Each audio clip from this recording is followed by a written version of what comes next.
शुरू के 1 डेढ़ वर्ष तो मुझे समझ में नहीं आया कि मैं इस सिचुएशन को कैसे हैंडल कर पाऊँगी। अभी तो काफ़ी बड़ा एरिया मेरे लिए रहा 5 साल में और अब मैं इस काबिल हो चुकी हूँ कि मैं उसको हैंडल कर पाऊँगी। कभी हम उनके लिए खड़े हैं तो कभी वो मेरे लिए खड़े हैं। जातिवाद को हम नहीं मानते हैं। यादव हो, देखिए मैंने पिछले 5 वर्षों में किसी तरह का कोई मतभेद नहीं रखा है जनता के बीच में। सर्वप्रथम मैं सारे वार्ड में पाइपलाइन विस्तार का कार्य करना चाहूँगी ताकि उन लोगों को स्वच्छ पानी और ताज़ा जल मिल सके। चुनाव चिन्ह है ढोलक छाप, क्रम संख्या 2 नंबर पर। आप जनता लोगों से अपील है कि मुझे भारी से भारी मतों से जिताएं। देखिए, इंदौर का विजिट कराने गया था तो वहाँ डोर टू डोर कचरा का बहुत अच्छा प्रबंध है। तो मैडम उस टाइम स्टैंडिंग कमेटी में थी, तो उस टाइम मैडम ने ही सर्वप्रथम आवाज़ उठाया था कि आखिर जब ये इंदौर में हो सकता है तो पटना में क्यों नहीं होता। वार्ड 41 के कालीघाट से शुरुआत हुई थी, जो आप मधुबनी पेंटिंग देखते हैं, जिसमें माननीय प्रधानमंत्री नरेंद्र मोदी जी भी विजिट किए थे। या माननीय मुख्यमंत्री जी से आग्रह करेंगे कि जितने भी दुकानदार हैं वो पुल के नीचे उनको एक दुकान परमानेंटली। नमस्कार दोस्तों, मैं Sujit Kumar, city law news से। एक छोटा सा प्रयास है हम लोगों का कि अभी जो नगर निकाय चुनाव जो चल रहे हैं, तो अनेक जगह के वार्ड का भ्रमण करते हुए लोगों की समस्याओं को जानते हैं और साथ ही ये भी जानते हैं कि जो पहले से वार्ड पार्षद रह चुके हैं, जो वार्ड प्रत्याशी हैं, क्या क्या जन समस्याएँ आती हैं सामने। और उसी सिलसिले में हम लोग पहुँचे हैं वार्ड नंबर 41, एक बहुत ही घना एरिया इस माने बोल सकते हैं कि यहाँ पे बिहार के सबसे प्रसिद्ध hospital Patna medical college hospital है और ये हॉस्पिटल इसी एरिया में वार्ड नंबर 41 में आता है। दूसरी बड़ी बात यहाँ हो रही है कि जो अभी डबल डेकर पुल और मेट्रो परियोजना चल रही है, तो जाहिर सी बात है जब कोई मेट्रो परियोजना या डबल डेकर पुल चलती है तो एक कंस्ट्रक्शन का काम होता है और कंस्ट्रक्शन के काम में जब काफ़ी रस होते हैं, पीएमसीएच एरिया नए आधुनिकीकरण के बस में उसको किया जा रहा है और इस तरीके से एक डेवलप किया जा रहा है। और उस परिस्थिति में रहते हुए आज हम पहुँचे हैं वार्ड नंबर 41 के जो इससे पहले पार्षद थी कंचन देवी, और क्या क्या समस्याएं उनके पास आई और उन्होंने क्या चुनौतियों से इसका सामना किया, तो हम बात करते हैं। नमस्कार जी। नमस्कार। कैसा लगा आपको कि जब इतने बड़े जनसंख्या को कवरेज करते हुए और पीएमसी जैसे एरिया में, जहाँ पे अभी सुनने में आया है कि जो जितने भी क्वार्टर थे सभी के जो क्वार्टर में रहने वाले लोग थे उनको अन्य शिफ्ट किया गया है और पीएमसीएच की जो नई नई बिल्डिंगें बन रही हैं, तो क्या चुनौतियाँ आई आपके सामने? शुरू में तो लगा कि बहुत बड़ा मतलब पद मिला है, उसमें तो आभास नहीं था कि इतना बड़ा पद का क्या महत्व होता है। लेकिन जैसे जैसे ये 5 साल बीता वैसे वैसे में बहुत सारी समस्याएं मेरे करीब आई। शुरू के 1 डेढ़ वर्ष तो मुझे समझ में नहीं आया कि मैं इस सिचुएशन को कैसे हैंडल कर पाऊँगी। देखिए, यही एक सत्यता है, यही कॉन्फिडेंस मिलना चाहिए कि लोगों को पता चलना चाहिए कि हम पहले क्या थे। यहाँ तो हम लोग जितने जगह जा रहे हैं सभी लोग पहले से अपने गुणगान करते हैं कि हम क्या हैं नहीं हैं, लेकिन बहुत ही एक सत्य वचन निकला है इनके जुबान से, ये बहुत ही अच्छा लगा हमें। इसके बाद 1 डेढ़ वर्ष तो मुझे पता ही नहीं चला कि मैं इस सिचुएशन को कैसे हैंडल कर पाऊँगी। लेकिन जैसे जैसे मैं जनता के करीब गई, उनसे मिली, मतलब हर एक डोर टू डोर मैंने अपने एरिया में कवरेज किया है। टोटल आप हर एक एरिया जैसे चमन टोली, BM दास रोड, बेनी माधव लैंड, बाबू टोला गली, ये रमना रोड गली। ये तो बहुत बड़ा एरिया हो गया आपका। अभी तो काफ़ी बड़ा एरिया मेरे लिए रहा 5 साल में और अभी तो खैर मैं इस सिचुएशन को समझ पाई हूँ और आगे के लिए भी मेरा एरिया और बड़ा हुआ है, तो मैं इस काबिल हो चुकी हूँ कि मैं उसको हैंडल कर पाऊँगी पूरे अच्छे तरीके से। अच्छा, ये जो नए नए जो राशन कार्ड बने हैं, क्या उसमें लगा, मतलब कितने लोगों की प्रति नाराज़गी है कि हमारा नहीं बना, या क्या मतलब किस तरीके का हुआ? आपने तो संघर्ष किया काफ़ी, सभी लोगों का बना, लेकिन कहीं ना कहीं शिकायतें परिवार में भी रह जाती हैं तो समाज में भी रह जाती होंगी। कैसे किया इनका सामना? देखिए, हम मेरे बीच तो सभी करीब ही रहें, या वो यादव हों या मुस्लिम हो या मेरे समाज के लोग हों या कोई भी समाज के लोग हों, मैंने किसी का फॉर्म ये अपने तरीके से खराब नहीं मतलब किया। आपने जातिवाद के आधार को कभी माना ही नहीं? नहीं, जातिवाद क्या होता है? कभी हम उनके लिए खड़े हैं तो कभी वो मेरे लिए खड़े हैं। जातिवाद को हम नहीं मानते हैं। यादव हो, मुस्लिम हो, इन सब में ज़्यादा ये प्राथमिकता देखी जाती है, लेकिन मैं ये नहीं मानती हूँ कि मैं ये प्राथमिकता पहले लाऊं। हाँ, अभी जिस सिचुएशन से मैं गुजर रही हूँ उस सिचुएशन में मैंने यही देखा कि मतलब अदरवाइज़ आपको बहुत ऐसे लोग हैं जो दोस्ती को लेकर पहले प्राथमिकता देते हैं, लेकिन वो सिचुएशन अलग है। लेकिन अगर पारिवारिक रिलेशन देखा जाए तो वो पहले परिवार को चुनते हैं। तो अभी क्या चुनौती आ रही है, कुछ ऐसा आपको लग रहा है अभी का जो सिनारियो चल रहा है, अभी का जो प्रेजेंटेशन चल रहा है, आपका जो एक आत्मविश्वास है, आपने खुद इस चीज़ को महसूस किया कि धीरे धीरे कोई चीज़ आती है, तो आपने इस चीज़ को महसूस जो किया है, तो अभी के जो नगर निकाय चुनाव जो हो रहे हैं, आपकी क्या प्राथमिकता रहेगी कि अगर हम ये जीत जाते हैं तो अब इस कमी को सुधारना है? देखिए, मैंने पिछले 5 वर्षों में किसी तरह का कोई मतभेद नहीं रखा है जनता के बीच में। कोई भी कास्ट के लोग हों, मैंने किसी से मतभेद नहीं रखा है। अदरवाइज़ वो मेरे साथ कैसा ही फीलिंग करें, लेकिन मुझे ये अनुमान नहीं लगा कि वो सही बोल रहा है अपनी जगह। मैंने ऐसा किया होगा तब वो बोला, लेकिन मैंने उस सिचुएशन को हैंडल करने की पूरी कोशिश की है। जैसे एक मैं उदाहरण के स्वरूप में कहना चाहूँगी कि मैंने शुरू में कहा कि मैंने 1-1.5 वर्ष इस चीज़ को महसूस नहीं किया।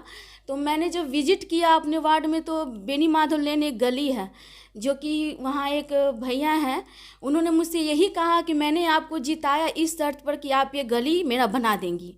तो उस सिचुएशन को मैंने सोचा कि मुझे बहुत ख़राब लगा उस समय कि सही बात है, अगर ये बात है तो मेरे बीच ये क्यों नहीं लाएं।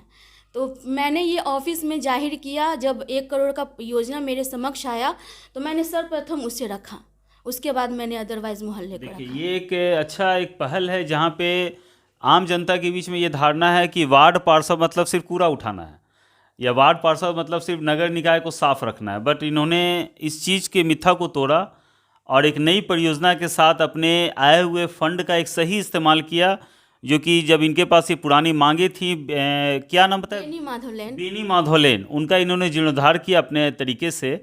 और अभी भविष्य में क्या आपकी एक रहेगी? अभी भविष्य में मैं जनता से अपील करूंगी, अगर उनके मतों से, मैं भारी से भारी मतों से अगर मैं जीती हूं, तो अभी वार्ड में सबसे बड़ी समस्या पानी की है। तो मैं सर्वप्रथम मैं सारे वार्ड में पाइपलाइन विस्तार का कार्य करना चाहूँगी, ताकि उन लोगों को स्वच्छ पानी और ताज़ा जल मिल सके। और अभी जो काफ़ी भीड़ भाड़ एरिया, जो काफ़ी धूल है अभी जो अशोक राजपथ पर, या पीएमसीएच में जो निर्माण कार्य हैं, या जो आपके प्रति जो पहले से पीएमसीएच में जो गरीब लोगों के लिए जो एक एम्बुलेंस चालन या इसी तरह कुछ जो व्यवस्था किया गया, कि ये आगे भी जारी रहेगी?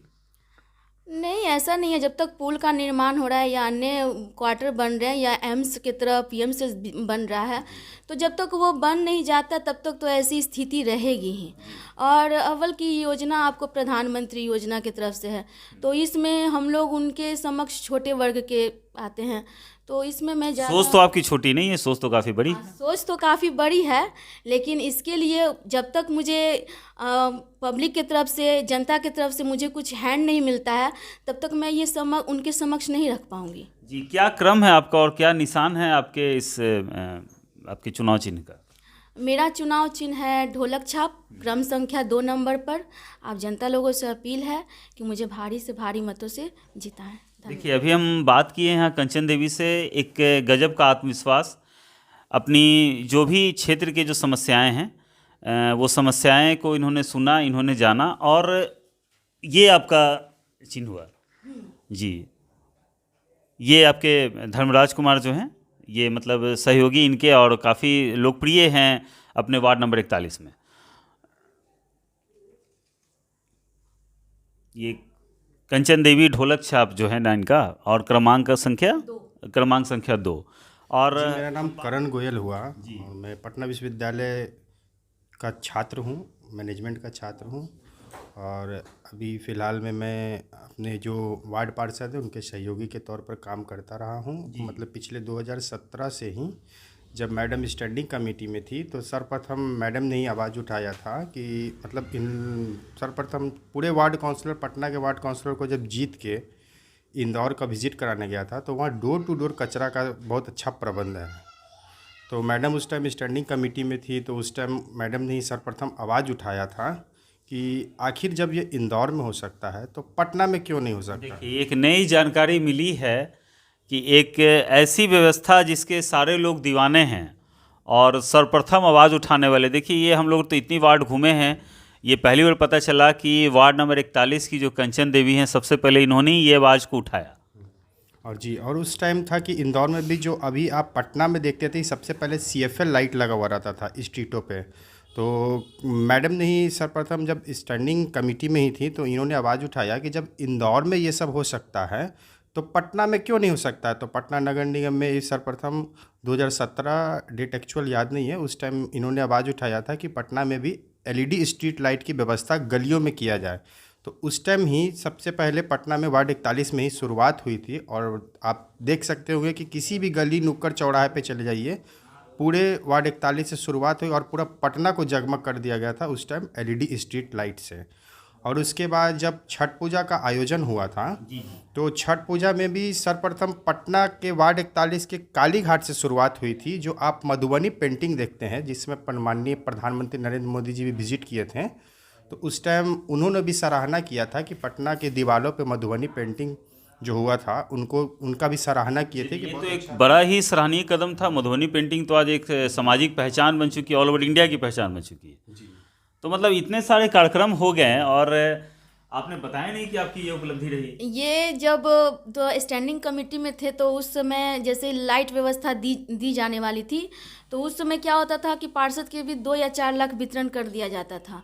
तो इस समय एजेंसी के थ्रू किया जाना था। तो मैंने कमिश्नर साहब से यही प्रश्न किया कि सर आप ये बताइए, पिछले आप स्वच्छता अभियान चला रहे हैं, हर एक वार्ड में चल रहा है स्वच्छता अभियान, तो स्वच्छता अभियान से हम लोगों ने क्या पाया है वार्ड में, क्या हम लोग पब्लिक के बीच लाए हैं?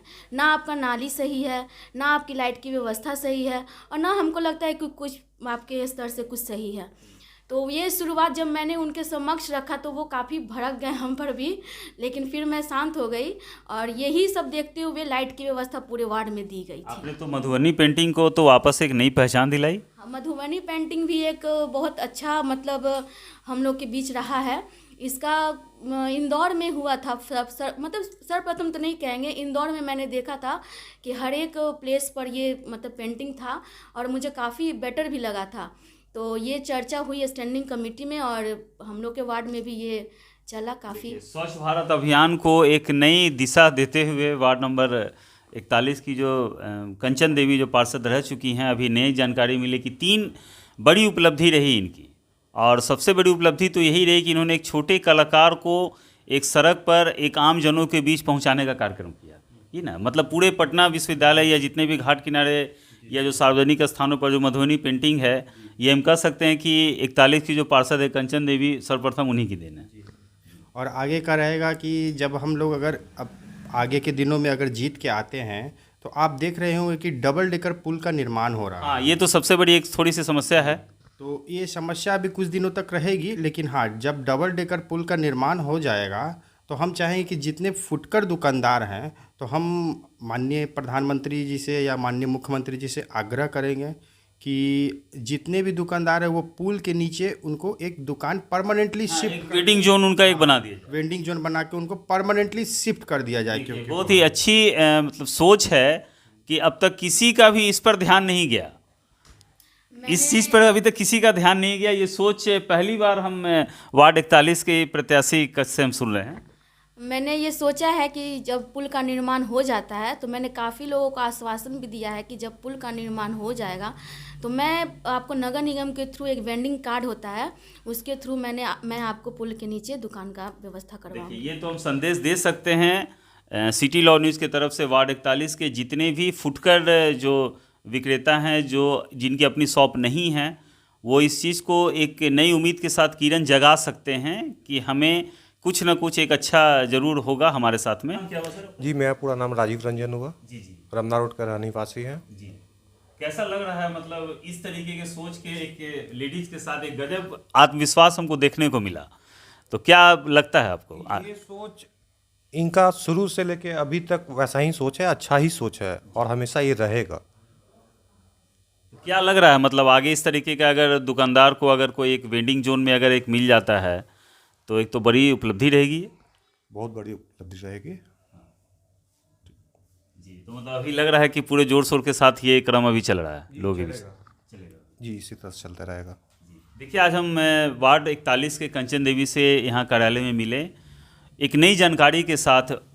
हम लोग सोचे थे कि आएंगे कुछ एक राय लेंगे कि भविष्य में क्या है, लेकिन यहाँ तो हमें ही उल्टा एक ज्ञान मिला। 3 उपलब्धि जो कि हम ही लोग को ये पता नहीं था, इन्हीं के श्रेय से हुआ है। और हम ज़रूर चाहेंगे कि अगर 41 से अगर विजय होती हैं तो ये जो एक सबसे बड़ी समस्या फुटकर दुकानदारों की है, ये दूर करने में इनकी क्या मैं होगी, कामयाब रहेंगे। मैं Sujit Kumar, city law news से, धन्यवाद।